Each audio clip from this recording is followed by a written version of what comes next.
Hello, beauties. Welcome to this video and thank you so much for joining me.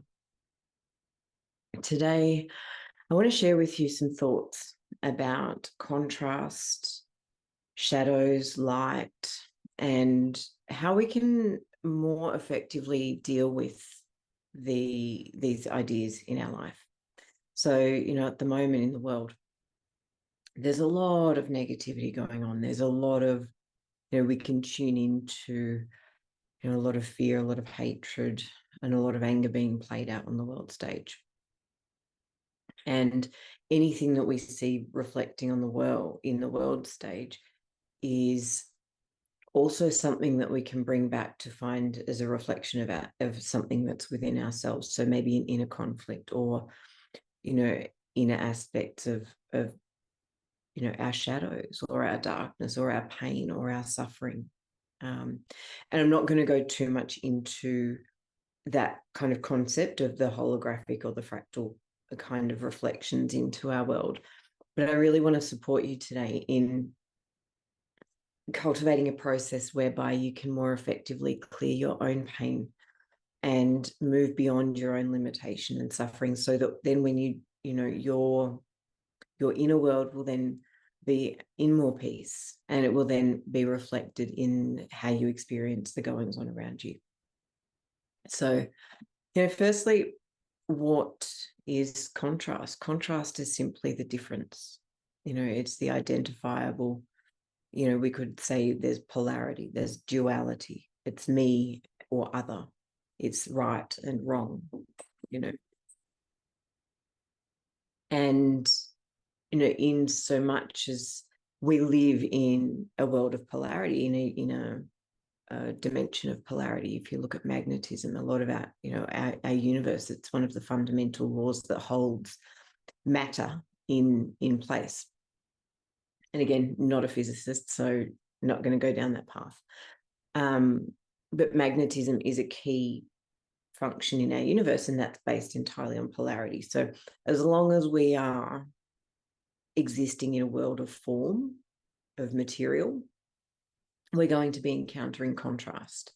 And, our empowerment comes when we're able to, really rise beyond the limiting judgments that we hold in regard to certain aspects or certain dualities. And so when we're talking about this within our personal journey, we, one of the most potent tools to do this is to look at our triggers and to look at our emotions. What do I react to? What upsets me? Where do I feel pain? What makes me suffer? And it's in these ways, this is kind of like, the aspects of ourself that we're unaware of, our shadow self. That's where they speak. And it's in being able to understand those and bring light to those that we can move into more freedom and limitlessness. So contrast, it's simply the interplay between shadow and light. And, as beings of frequency as well as matter, frequency is the fundamental characteristic of all things. And so we have denser frequencies that we might perceive as darkness. We have more subtle, we have lighter frequencies, higher frequencies that we perceive as positivity, as light. And it's funny, when we kind of shift beyond our materialistic perspective, we can start to notice the subtlety of the energy moving. And so instead of perhaps just experiencing maybe a pain in the body, we can also experience an energetic perspective to that. And that may be a point of density, or, where we've taken on something, we've taken on a belief, or we've taken on, even somebody else's belief or projection about us, which is then held as a density or a dark light in the body. And because light in itself has two aspects, there's the light and the dark. And so dark by its very fundamental nature is not necessarily bad. It's our perspective which labels anything as good and bad, which means that if it's our perspective, once we understand and master our own selves, we no longer need to be at the mercy of external factors creating our pain and suffering. I hope that lands, yeah. So what do we do about this? Or, everything in our world we experience through a filter of judgment. Now and judgment by its very nature is separation. And as I mentioned, it's me or other, good or bad. But not all judgment is bad.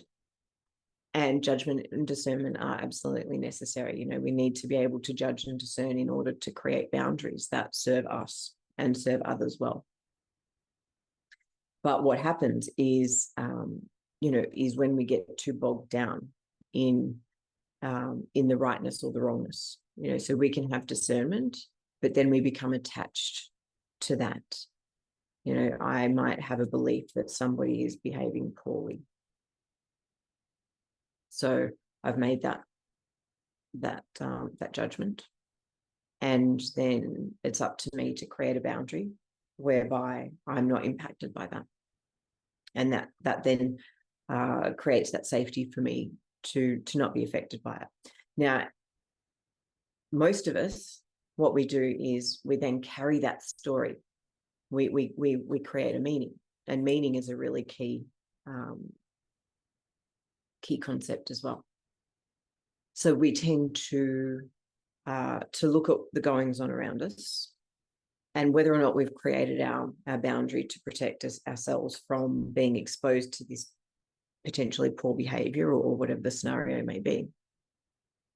Then we take on the story, and we take on the meaning. And even though it's no longer directly impacting us mentally and emotionally, we carry that. And we can, then we go catch up with our friends, and we're like, oh, guess what? You will never believe how badly this person behaved. And then we perpetuate the perceived negativity of somebody else's story, and we take that on as our own. And that lives in our field, and that lives in our field as density. And it continues to weigh us down. Now, when we're talking about frequency needs frequency. It's magnetic. So, if we have a density within us, then it's going to be more easy to attract similarly coded density.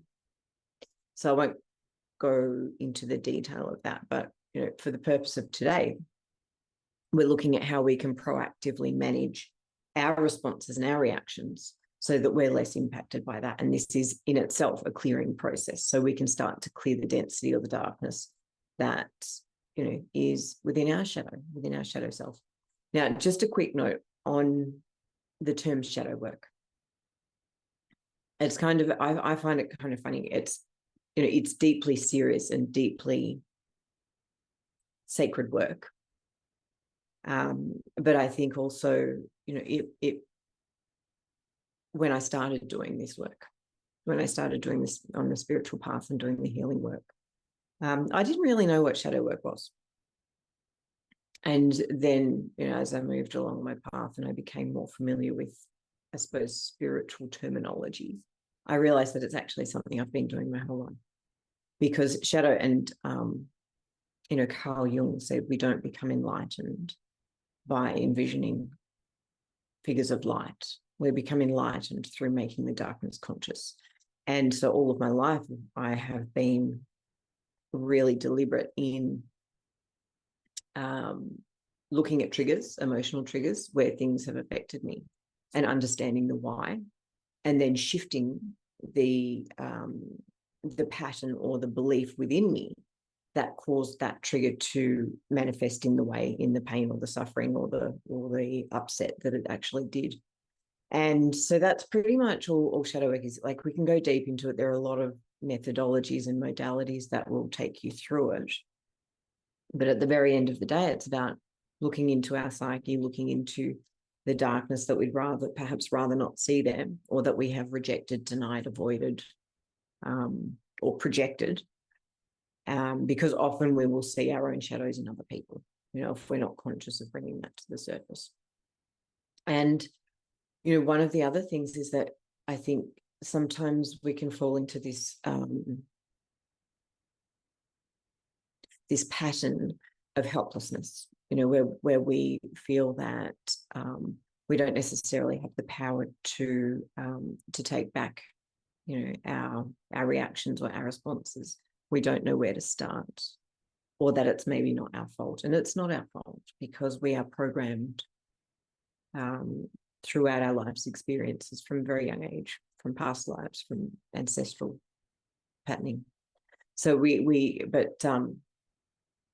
can often find that approaching shadow work can be something that is it's unfamiliar, it's scary, it's uncomfortable, and so we can often avoid it. So I think one of the really key aspects is in tuning first before you go into any questioning or before you go into any judgments. First, tuning into your own center of love, tuning into your own heart, and establishing yourself in that space. So, our shadows are everywhere, mostly created by us. And, on the world scale, they're created by our collective. And so bringing our awareness back to ourselves and our center, we can then start to unravel the manifestation of that, in the world around us. So I just want to run through a few key points when we're working with shadow work. It's nothing to be afraid of, because it's a part of you, but you as the divine being that you are, this consciousness which is connected to all that is, you're so much more than the fears or the pain. And yes, they can be awkward and uncomfortable. And, I think sometimes when we deal with really intense, the processing of really intense pain, and it can be grief, it can be simply facing some of the experiences or traumas that we've had, sometimes to surrender and let it wash over us, and know, with the knowing that this too shall pass. Nothing in this world is permanent. Nothing in this world is permanent. And so if we start to approach the pain or the discomfort that can come from starting to explore, the parts of us that we're not so proud of, if we can surrender.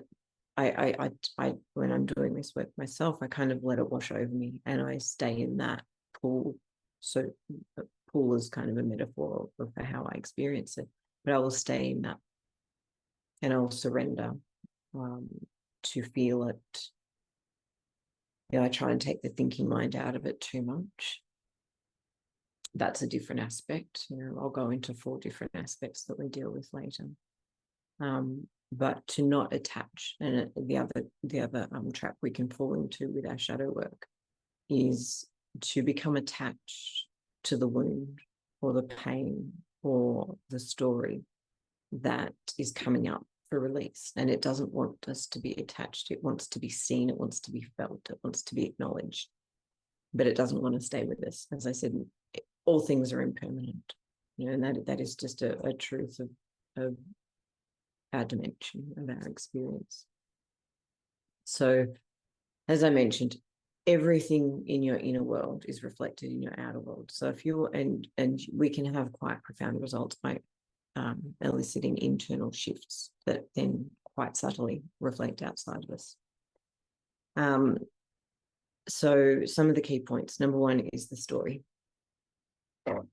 And this can be, so using stories and triggers are two really important keys to identifying perhaps where we can clear blocks, where we can clear limitations. So looking at your triggers, and anytime something sets you off. And you know what, if you want to go even further, you can look at the things that like glimmers, which are positive triggers. looking at anything that causes an extreme reaction for you and understanding it, not from a sense of right or wrong, but simply from a sense of self-knowing. But, if we have painful triggers, if something makes us angry, if I'm driving in traffic and somebody cuts me off and I get angry, the anger is probably not proportionate to the action. And so we can go, okay, well, what is it that affected me so much about that? And this is quite an art, so it's something that you can develop and cultivate. But, the guy cutting me off in traffic probably didn't warrant the level of contraction in my body, the emotional response that came up for me. And so we can peel back that layer and we can go, okay, well, what's the meaning? What's the story that my subconscious mind created about that event? And this can be used in any circumstance. So looking at the trigger and the story, what's the meaning that I gave to a certain event? And that is causing me to have this reaction. And is it something that I want to then explore further? Is it something that then I would like to let go of? Is it a part of myself? And this is where we can look at the aspects of ourselves, which are aspects of the shadow. What is it? What is the part of me that was made to feel vulnerable, scared, disempowered? That's a big one. And you can really invite the internal conversation around this, where you get to ask, is there a part of me that was particularly affected by this? And, what is it that this part needs to be seen? What part of me needs to be heard or seen or resolved? And then you can have a very compassionate conversation. So now the other two keys in this process are non-judgmental curiosity. So curiosity is basically our key to doing our own shadow work. Yes, you can explore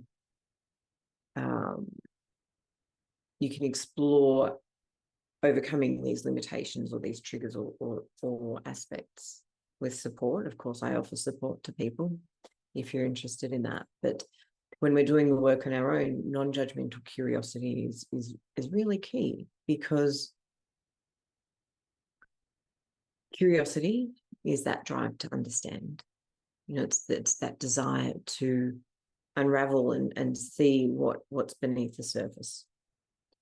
But we need to do it without judgment, because if we have judgment in what we're doing, then the aspects of us that we're trying to connect with will hide, and they will remain hidden in the shadows, and they will remain affecting us and sabotaging us from behind the scenes, from our subconscious mind. So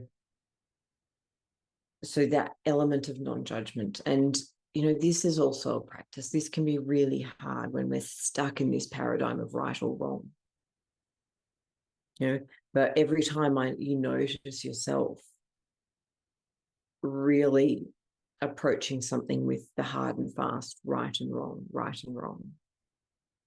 I invite you to maybe soften that and to step back, and to, contrast comes in all shapes, colors, shades. But to step back and to contemplate, there may be other aspects at play. A couple of quotes that, really help in this regard are, hurt people. And that doesn't mean that you need to be hurt or you should be hurt, but it can help us to understand what's driving somebody. And another quote is that my life always seems to be better when I assume other people are doing their best. And so if we can find that sense of compassion for others, but also for ourselves, you've probably been doing your best. I'm pretty sure you've been doing your best. And so to have compassion in exploring this internal landscape is just key, because all through our life, we've been on a consistent journey of growth all through our life.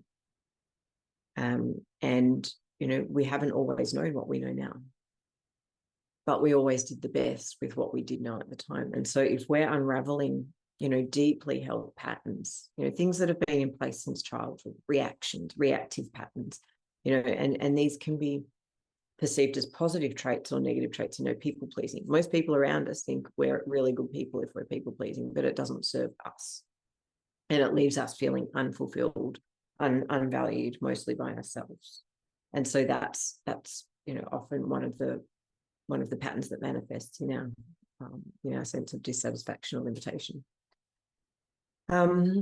So this non-judgmental curiosity, exercising it with deep compassion, not just for yourself, but for all things, understanding that, if you think about some of the atrocities that are committed, and just think about the level of pain that the level of deep internal pain that a soul must be in order to commit those atrocities, because, I know that you're not doing it. I'm not doing it, but when we're connecting with our collective psyche, to be able to entertain that depth of polarity, and to acknowledge and to hold space for that within our psyche, that's where our deep shadow work can occur. And so that might be kind of taking it a step too far for this transmission. But I will say, and I will finish with,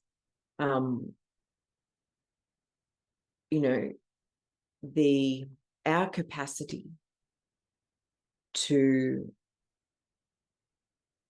hold two differing, two contrasting and polarized points of view or aspects is key to us transcending.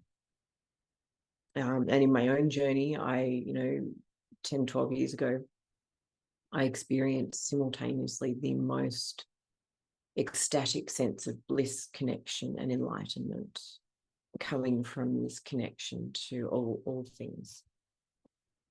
But that was simultaneously, or that actual experience then created this deep and terrifying awareness of all things darkness and shadow. There was such deep malevolence and torment that came through, and at the time I didn't have the insight and wisdom to deal with it in the way that I'm suggesting you do.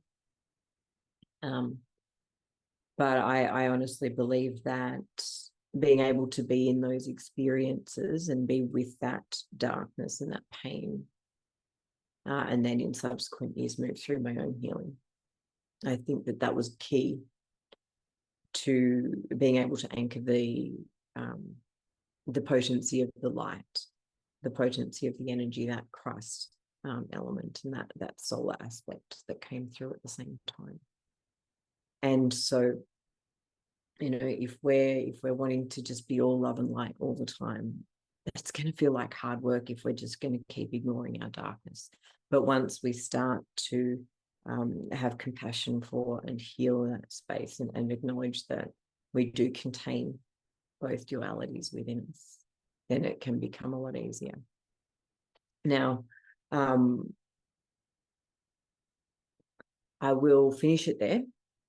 And what I want to do, I'll be posting another video just to follow up with the 4 levels of our energy field, and a really easy system for you to deal with and